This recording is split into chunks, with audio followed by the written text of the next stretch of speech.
You're watching New Car Spin. This is the Lexus LX600. It's basically the new Toyota Land Cruiser. The problem here is Toyota is not bringing the Land Cruiser to the United States, but they are bringing this. So, yes, it's a Land Cruiser. No, it's actually just a Lexus. So, this has a window sticker of $106,000 and change. It has the new twin turbo V6 that you see in the Tundra, although this one's not a hybrid. I think that's their biggest mistake, is not making this a hybrid, but it's definitely a monster. Right now it's a normal ride height. This has the optional air suspension and obviously headlight washers. The biggest deal is the interior.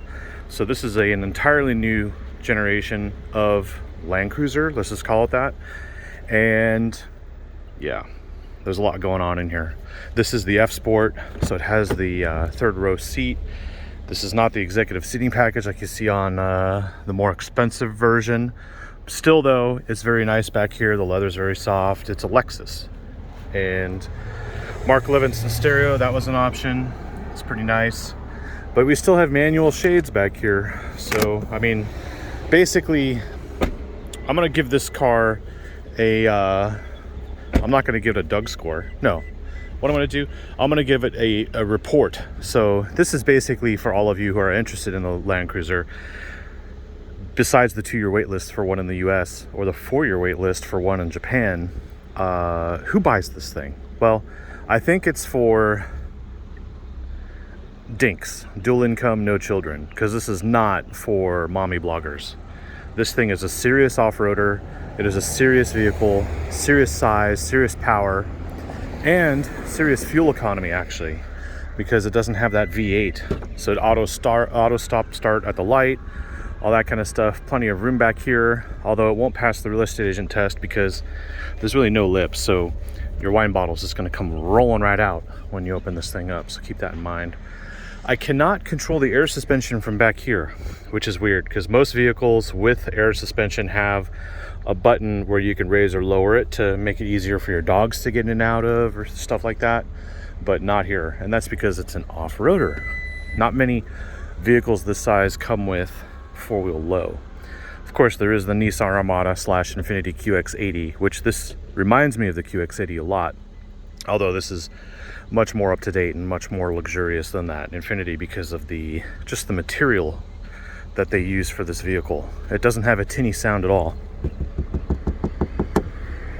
So it passes my test. Of course, we have this like hologram here. Looks like metal, but it's not metal. And there's an LED light in here that illuminates at night all around the cabin. It's really cool. As you can see, red interior, red stitching, and this car only has about 3,900 miles on it. Yep, 3,976.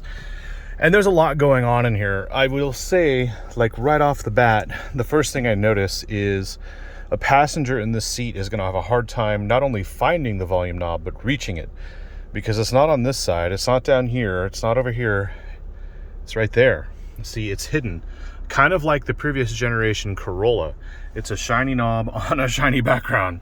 So even when you're in this car as a driver, you're like, where is everything?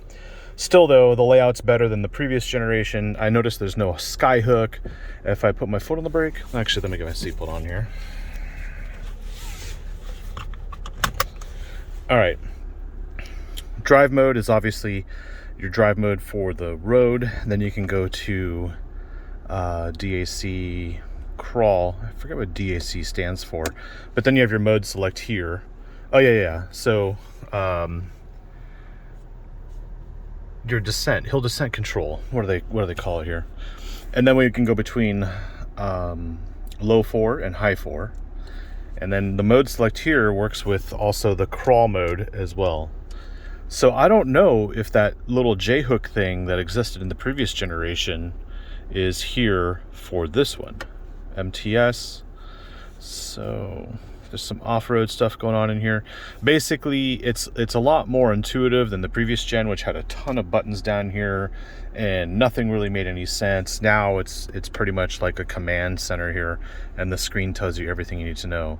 And excuse me, this being a Lexus, everything's kind of like automatic for you. So whatever mode you put it in, whether you're in drive mode and you go down here and you put it into comfort or eco, you know, it's adjusting everything as far as the suspension, and the ride quality is a part of that. So the suspension height and then the ride quality, it's doing a lot in one shot, so that you don't have to like remember to configure certain things. It's already pre-configured, which is nice to have.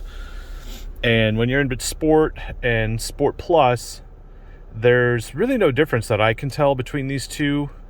And maybe you guys know, but I really don't feel the difference. I think that on the freeway, Sport and Sport Plus, it kind of porpoises, or at least it feels like that from inside. Porpoising is like what you see on the Formula One cars. This thing just seems to like, the front end just has this weird feeling in Sport and Sport Plus on the freeway. So what I actually do is I keep it in comfort, because this thing is just the king of comfort.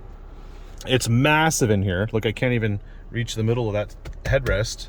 Maybe I can, just a little bit. And I'm 6 feet tall, so that's a big reach. It's huge. This thing's huge. And parking is surprisingly easy in this thing. It's just at the limit of massive, like, oh my God, I can't park in any parking spot massive. But we do have our camera. We can see surround view. We can see, let's see if I can get around here to other options. Well, I just closed it out. Let's see if I go into drive. Maybe I go into drive and hit there. There we go.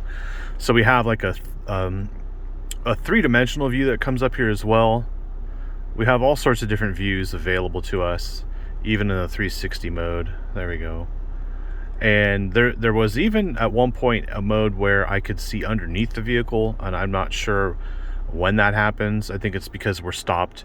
It hasn't recorded what's coming. So it's just a really advanced system, and it's definitely going to help out for people who are going to be off-roading.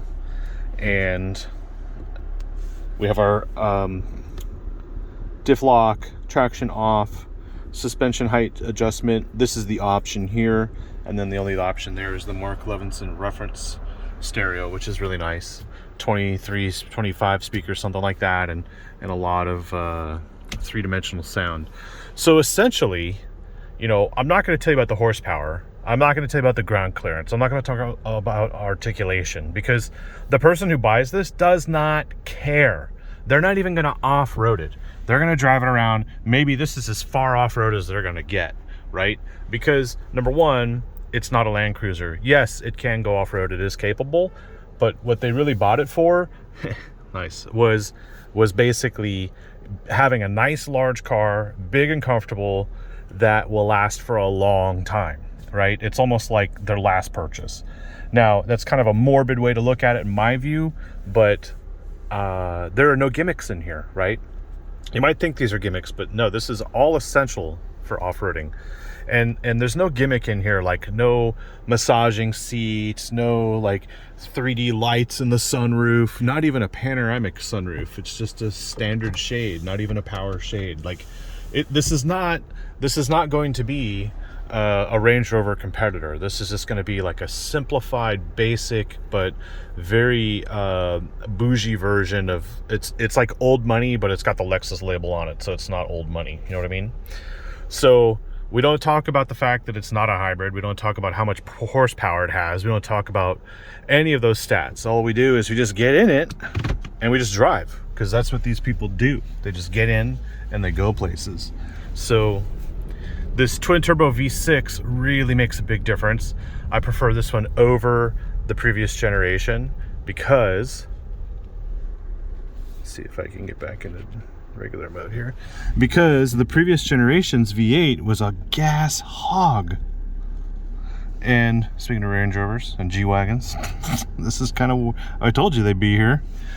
Anyway, this one actually does quite well. The air conditioning in here is amazing. You know, it's 100 degrees out basically, and it was 100 degrees out at 10 o'clock today.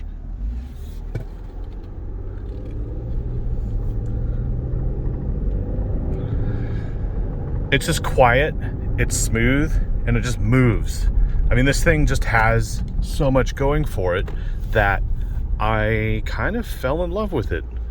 It's not my kind of thing either, because I don't need a big machine like this. I don't own a ranch, but clearly some people out here do, right? They live in the city and they get out of here and then go to their ranch. So something like this makes sense, especially with 4 low. Like you can go to your ranch in Colorado. It doesn't have to be a ranch in Texas, but you can go fishing and all that. You can do all sorts of stuff. Let me actually pull in here, because this is where I take a pretty cool panoramic interior shot. See that? Boom. Although this tree's not getting in the way. And that sign too. There we go. Let's check that out. That roof is looking hideous too. Well, I'll take this shot later. Anyway, now you know where I go for my shot. Look at that city skyline from here. That's Dallas. Wow. Wonder what's going on in those buildings. No, nothing's going on. Anyway, those people that work there and own around here go off-road at their ranch and they do stuff. So essentially, they don't care how much horsepower this has. They just know that they can go from here to there. Let's go ahead and get back on the road here. And Dallas roads aren't all that great either. I mean, they're pretty choppy, and they don't have really too many potholes, but they just have a lot of concrete issues from the heat and the lack of rain and all that. So the roads aren't smooth, but a car like this, I mean, a truck like this, whatever you want to call it, definitely removes that issue from your life, right? This road is crazy, and I really don't feel it. You hear stuff, but nope, not really feeling it. And that's comfort mode, right? And then you get to wacky random things like this road here, where it ends and then it just drops off, right? And this thing can handle that drop a lot better than your Porsche GT3 can. Good luck with your Porsche. So essentially, this Land Cruiser will be all over Dallas. This Lexus LX600 will be all over Dallas when they start really pumping them out. But it's going to be a good 2 years before that. So I really appreciate Lexus for giving me this car for the week. Driving it around a place like this, people can't stop looking at it. And I know it's pretty controversial with that rear end, but all I know is people part the C when I come up on them. And then, not that I'm really coming up on them, but I'm just behind people when they move. And then they also can't stand being behind me, because it's like they're behind a school bus. They just can't see around this thing. It's just such a flat rear end. It's hard for them to maybe look at it. Maybe people don't like the way it looks. That's kind of where I'm coming to the conclusion of. It looks different, it looks new, but I think people just don't like that slab look from the back. They just can't stand it. So let's go up here. See, ground clearance doesn't matter in a place like this. All that matters is fuel economy and comfort, and this thing just wins. Pure win. Okay, here we go. Boom. All right, let me take a shot here for Instagram. I am on Instagram. It's called New Car Spin. I don't get paid to do these car reviews, so that's why I don't edit them. Let's see if I can just take a cool shot from the back seat here. Whoops. God, it's so thirsty out here when it gets damn hot. This is the back end slab side look. I don't know if people really enjoy looking at it, but you tell me. Leave a comment below. I'm really weirded out by the fact that there's no bumper. It is a bumper, but I mean, if someone's going to hit you, it's definitely, I don't know. It's definitely not going to be a cheap repair. So coming here, rear air controls. No one needs to fiddle with that. Feels good all the time. Oh, look at this. Air vent is closed. How do I open that? There we go. That air vent. Let's open that. There we go. Any more? Yeah, we got air vents down here. Okay. So, look at that. That's pretty cool. Let me get that drink out of the way. Let's take our shot. And bam. Try not to get the traffic in that shot, right? See if I can get a driver's perspective. Boom. Anyway, get my coffee back in there.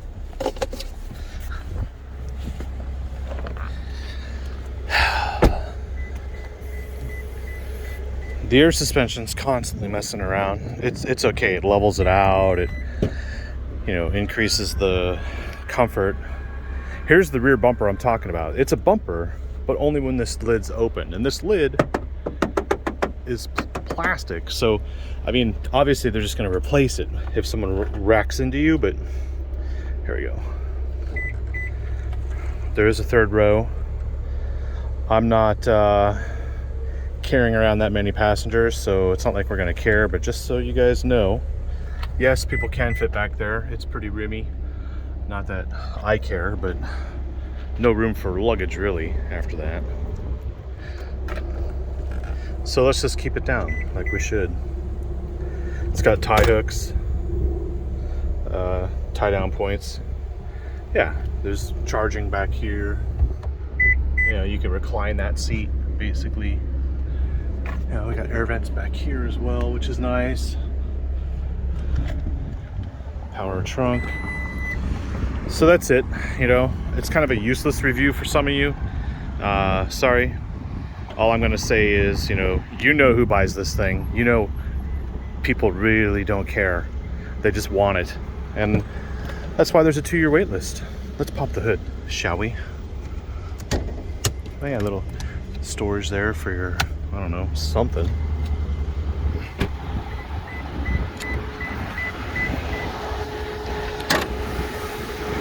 Boom, twin turbo, definitely not a hybrid. I wish it was. I think I'd hold out for one if there is gonna be one. And I don't even know if there is. Because this kind of thing, you just go, yep, I want it, or nope, I don't. So, yeah. Looks good though. And the way it works is, you know, this is an executive package. This is the F Sport. There's not too many options on this because that's the way it's always been. Like, I remember back in the day when the only option was a CD changer. So we got settings for the radar cruise. You know, we have new settings in here now. Obviously, wireless Android Auto, which is really cool. And if we go back into the Lexus part of it, navigation is a subscription, just like the Tundra is. And I think it's like $12 or $20 a month, something like that. So it'll show up when you subscribe. Otherwise, you use your phone. And as much as I don't like that, that's the future, right? So you need the internet and you need your phone. So, you know, not my kind of deal, but it's what people want. So then we go into, obviously, this fuel economy don't pay attention to because I've been shooting all day, and, you know, we have, it's been really hot out, so, and there's a lot of traffic. So I'll tell you though, like, you wouldn't be surprised to get 17 or 18 mpgs over the previous gen, which I got like, you know, 14. I know people with Land Cruisers that get 12, and that's because that V8. So when you get rid of the V8, now you have an improvement here, which is obviously really important these days due to circumstances beyond our control. So let's see, there's a setting here, boom, where you can now go in and vehicle customize, and you can control the illumination. You have a theme here, rainforest, blah, blah, blah. I think it's just a name for the colors. Heat blue, let's go with that. And at night, this thing will illuminate. So, pardon me, the cool thing is, when you get in the car at night, the lights come on, and then when you start and put it in gear, they kind of fade and dim down a little bit.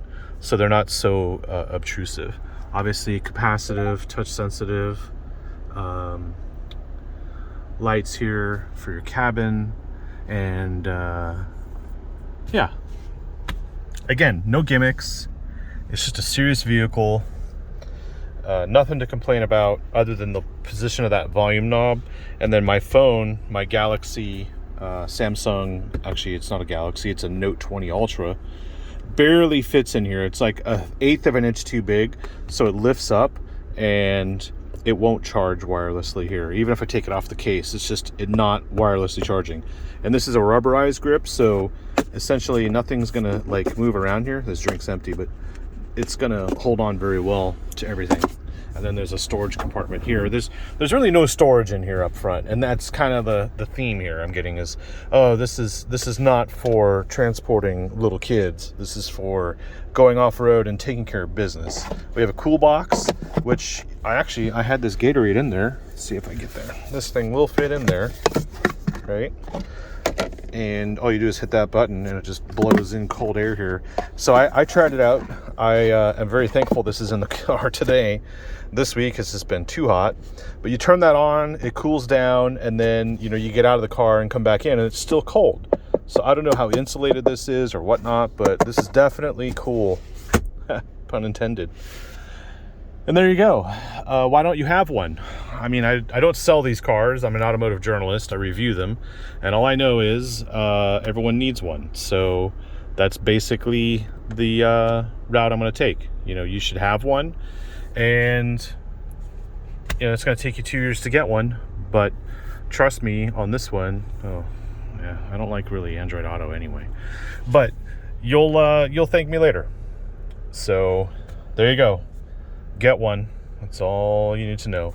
I might do another video where we off-road it and we actually get a little bit serious about it. But in this kind of heat and with fuel prices the way they are, it's like I get no ROI on any of my YouTube videos because not enough people watch them and not enough ads are played. So if I'm gonna go spend $150 in gas to spend this week off-road, I'll never see that money again. And yeah, I do it for you guys, but I don't know. It's rough. It's a rough life. Anyway, there we are. It's pretty cool. Thankful I'm driving one, and pretty sad I have to give it back. It's been an amazing week. This thing is just cruising on the highway. There you go. See ya.